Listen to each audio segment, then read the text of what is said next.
Kadiatou Traoré de la Voix de l'Amérique à Washington DC. Merci d'être avec nous. Cette semaine, nous recevons dans Washington Forum le ministre malien de l'économie numérique, de l'information et de la communication, M. Mamadou Camara. Bienvenue, Monsieur le ministre. Merci Kadiatou, merci de m'avoir invité. La semaine dernière, l'armée malienne a subi de lourdes pertes face aux rebelles Touaregs dans le nord du Mali. Quelle est la lecture que vous faites de cette situation? Bon, je pense qu'il faut replacer les choses dans leur contexte. Il y a eu le 17 mai une visite du Premier ministre Moussa Mara dans les régions du nord du pays. Une visite qui l'a conduit d'abord à Tombouctou, ensuite à Gao, puis à Kidal. Ça s'est très bien passé dans les deux premières étapes. L'objectif de la visite était d'aller rencontrer les populations, de comprendre leurs attentes, d'écouter pour pouvoir mieux répondre aux besoins. Malheureusement, une fois arrivé à Kidal, son convoi a été pris sous le feu, attaqué. Plusieurs otages ont été faits dans le gouvernorat de Kidal et parmi eux, 8 de nos compatriotes, des civils, préfets et sous-préfets, ont été exécutés. Ceci est inacceptable. On ne peut pas accepter que le Premier ministre d'un gouvernement légitime d'un pays souverain ne puisse se rendre en toute quiétude dans une région du pays, quelle qu'elle soit. Et pour les crimes qui ont été commis, nous demandons la justice. C'est pourquoi le Mali compte saisir toutes les juridictions compétentes au niveau national comme international pour que la lumière soit faite. Justement, hier, vous avez déclaré à New York, vous avez lancé de l'aide pour venir combattre les terroristes dans le nord du Mali. Selon vous, qui sont ces terroristes? Est-ce les Touaregs maliens qui vivent là-bas ou qui sont ces terroristes? Bon, vous savez, il y a une nébuleuse de groupes armés qui étaient dans le nord Mali avant l'intervention française qui a permis de les en chasser. Malheureusement, on constate que certains d'entre eux sont revenus. Ce qui est scandaleux, c'est de voir que le MNLA, qui se dit attaché à la souveraineté de l'État malien, qui se dit respectueux des valeurs de tolérance et de paix, se soit à nouveau associé aux terroristes. Parce qu'on a constaté lors de cette journée du 17 mai qu'ils étaient accompagnés de terroristes. Il y avait des représentants des groupes comme AQMI, Moudjahou, Ansardine, que l'on reconnaissait à leur drapeau, à leur bannière, à leur slogan, à leur discours, également à leur tenue vestimentaire. Selon vous, selon ce que vous avez déclaré hier, ces terroristes dont vous parlez ne sont pas des Maliens? Je pense que parmi eux, il y a des Maliens. Mais je pense aussi que, vous savez, les frontières sont poreuses, ces gens-là viennent de partout. Il y a le ventre mou qui est la Libye actuellement, l'État y est faible, et donc ça laisse se développer toutes sortes de trafics criminels, et c'est un lieu où les terroristes malheureusement prospèrent pour se rendre dans d'autres régions du Sahel. Il y a sans doute parmi eux des Maliens, mais je pense que la majorité d'entre eux ne le sont pas. Ok, c'est des Maliens qui sont là, qui sont des Touaregs, qui ont reconnu quand même l'unicité du Mali à travers la signature de l'accord de Ouagadougou, qui disait, dans lequel stipulait que le Mali ne sera pas divisé, le Mali est un et restera un.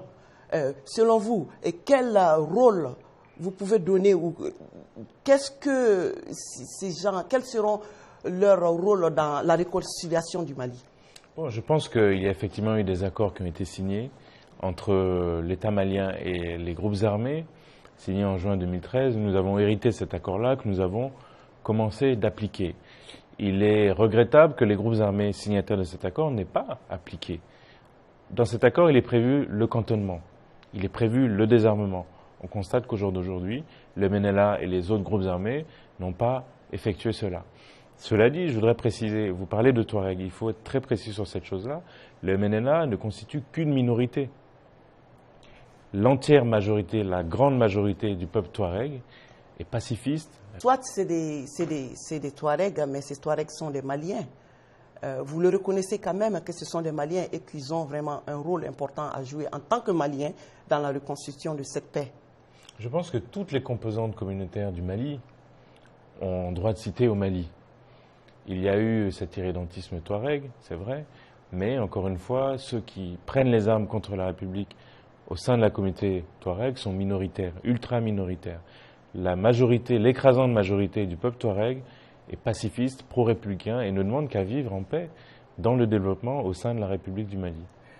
Des observateurs pensent que cette défaite de l'armée malienne face aux rebelles Touareg est aussi une défaite du gouvernement malien. Qu'en pensez-vous? Je pense qu'on peut parler d'un revers. Lorsque l'armée du Mali subit un revers, c'est toute la nation qui subit un revers. Il ne s'agit pas du gouvernement ou de quelqu'un d'autre. C'est regrettable Il y a eu des dysfonctionnements, nous l'avons dit, et des leçons en ont été tirées.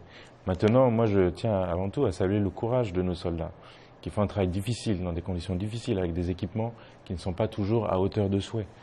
Donc il faut les encourager aujourd'hui, il faut que l'ensemble de la nation soit derrière eux pour qu'ils puissent accomplir leur mission. Évidemment, en parlant de soldats de l'armée malienne, et puis auparavant tu avais parlé aussi de l'assassinat de ces officiels maliens qui avaient été assassinés sur le lieu de l'incident à Kidal, qu'est-ce que vous prévoyez faire? Est-ce que le Mali a les moyens de rendre justice? Le Mali peut rendre justice. Vous savez qu'il y a eu des événements malheureux à Bamako, le 30 avril 2012, également le 30 septembre 2013. Eh bien, la justice est en train de faire son travail. Elle a interpellé plusieurs des officiers et sous-officiers qui sont suspectés et elle fait son travail. Cela veut dire qu'au Mali, nous avons réinstitué un état de droit qui fait son travail, qui s'appuie sur une justice équitable. Nous l'avons fait à Bamako, pourquoi ne pas le faire au nord? Et auparavant, il y avait eu beaucoup de couacs par rapport à cette mise en justice à Bamako, non, par rapport au dossier même de la corruption qui était là avec le ministre de la Justice. Et les magistrats, en ce temps-là, avaient protesté contre le ministre. Est-ce que vous pensez que le Mali va rester comme ça dans l'impunité? La question de l'impunité s'impose. Moi, je pense que la question de l'impunité s'impose. Et que faites-vous de cette impunité? Justement, quand nous disons retour de l'état de droit, nous disons fin de la culture de l'impunité. On a laissé trop longtemps se développer dans notre pays cette culture-là. Vous volez, vous commettez des crimes, on ne vous punit pas, on vous laisse comme ça. Non. Nous sommes en train de réinstituer une culture de la sanction pour que les uns et les autres sachent qu'il y a une loi qui doit être respectée.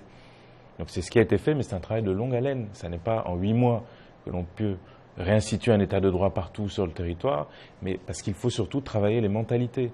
Il faut que nos compatriotes évoluent, il faut que chacun, à un niveau individuel, fasse l'effort et change son comportement. En revenant encore sur la crise, nous avons constaté qu'il y a eu un cessez-le-feu, et c'est suivi à la lettre, mais nous constatons aussi que la communauté internationale et tous les partenaires du Mali sont en train de demander au gouvernement du Mali de négocier. Allez-vous partir vers cette négociation? Nous avons toujours choisi l'option du dialogue, de la négociation, pour aboutir à la paix et à une fin définitive à ces problèmes-là. Il y a plusieurs actes qui ont été posés, ce n'est pas le lieu de revenir sur tout ça, mais même aujourd'hui, nous choisissons cette option. Nous demandons simplement que les groupes armés avec lesquels on doit négocier reconnaissent une bonne fois pour toutes l'intégrité territoriale du Mali, qui n'est pas discutable. Nous demandons également qu'ils se dissocient de manière claire et nette des groupes terroristes avec lesquels ils semblent à nouveau être en jonction. Écoutez, monsieur le ministre, avec ces incidents de Kidal et la défaite lourde de l'armée face à ces rebelles, vous ne pensez pas que vous alliez être en position de faiblesse par rapport à ces négociations? Absolument pas, parce que nous avons le droit pour nous. L'intégrité territoriale du Mali est inviolable. L'ensemble de nos partenaires, ceux qui sont présents au Mali, ceux qui sont ailleurs, ici, les États-Unis d'Amérique ont condamné ce qui s'est passé à Kidal et reconnaissent l'intégrité territoriale du Mali. Voilà. Maintenant, il faut l'appliquer. Nous comptons sur eux pour faire pression sur ces groupes-là. Nous comptons également sur les Nations Unies. Parce qu'il a été constaté que sur le terrain, on pouvait encore améliorer l'efficacité de la MINUSMA. Ce que nous voulons, c'est que dans le cas du renouvellement du mandat de la MINUSMA, nous allions vers des règles d'engagement différentes, qui évoluent, qui fassent qu'elle puisse avoir un mandat plus offensif, comme ça a été fait dans d'autres pays, plus offensif pour lutter aux côtés des forces maliennes contre le terrorisme. Justement, par rapport à ces négociations, où est-ce que vous allez négocier? Vous savez, il y a eu toute cette période de la transition où il n'y avait pas à la tête de l'État un pouvoir légitime, qui n'était pas élu. Par conséquent, l'État a délégué une partie de sa souveraineté à notre institution commune régionale, qui est la CEDEAO, avec un médiateur désigné, le Burkina Faso. Aujourd'hui, vous le savez, depuis septembre 2013, il y a à la tête de l'État une légitimité retrouvée. Des élections transparentes, crédibles, ont abouti à l'élection d'un président de la République. C'est donc aujourd'hui aux autorités maliennes légitime de conduire le processus de dialogue. C'est pourquoi nous souhaitons que ce dialogue-là se fasse au Mali. Donc, si je comprends bien, les négociations se tiendront à Bamako, au Mali ou dans n'importe quelle ville du Mali? Elles se tiendront au Mali, sous pilotage malien, avec l'accompagnement de l'ensemble de nos partenaires. Très bien. Pour en venir à Monsieur le ministre, par rapport au problème des déplacés, nous avons vu que cette crise a vraiment fait beaucoup de déplacés depuis le début. On a vu que les compatriotes maliens se sont déplacés pour aller s'installer dans des pays voisins comme la Mauritanie. Qu'est-ce que vous prévoyez pour prévenir ou bien pour donner la garantie et même l'assurance à ces déplacés-là pour qu'ils puissent retourner dans le pays? Effectivement, dès lors qu'il y a conflit, il y a des réfugiés, des gens sans nom pour sauver leur vie, d'autres se déplacent à l'intérieur du pays. Effectivement, il y a eu un afflux de compatriotes venant du nord vers le sud, et beaucoup d'entre eux sont partis en Mauritanie, en Algérie, au Burkina Faso et même au Niger. Il faut ici saluer nos pays voisins, nos pays frères qui ont accueilli nos compatriotes. Mais ce que je peux vous dire, c'est que depuis plusieurs mois, il y a un reflux. Nous assistons à un retour important de nos compatriotes qui reviennent s'installer au Mali, dans les lieux où ils vivaient avant. Pour accompagner davantage ce retour, ce que fait l'État malien, c'est de ramener l'administration sur place, de faire en sorte que les services sociaux de base soient à nouveau efficaces, de faire en sorte que la sécurité soit à nouveau en place pour rassurer nos compatriotes qui sont partis et leur permettre de revenir dans de bonnes conditions. Ensuite, il y a un travail de réinsertion à faire, parce que beaucoup d'entre eux ont tout perdu. Justement, par rapport à la sécurité et par rapport à la situation de Kidal, que pensez-vous du rôle de la France? Je pense que la France a fait beaucoup pour le Mali. Souvenez-vous, le 11 janvier 2013, si ce n'était l'intervention de la France, nous ne serions peut-être pas ici. La France était un allié du Mali hier, elle l'est aujourd'hui, elle le restera demain.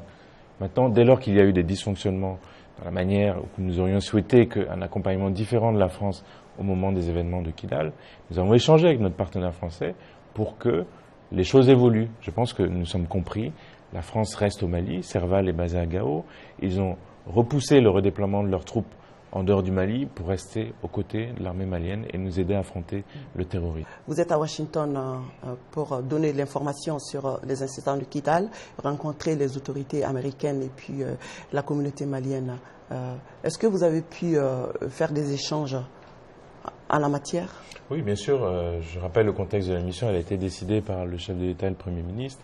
Elle m'a conduit d'abord en France, ensuite en Belgique, à New York et puis dernière étape, Washington. L'objectif de la mission est de venir rencontrer nos partenaires, nos amis, leur expliquer la réalité de la situation au Mali, aussi d'investir les médias de ces pays amis afin que l'on dise la réalité, la vérité de ce qui se passe au Mali pour ne pas laisser le champ à d'autres qui disent des contre-vérités de s'exprimer.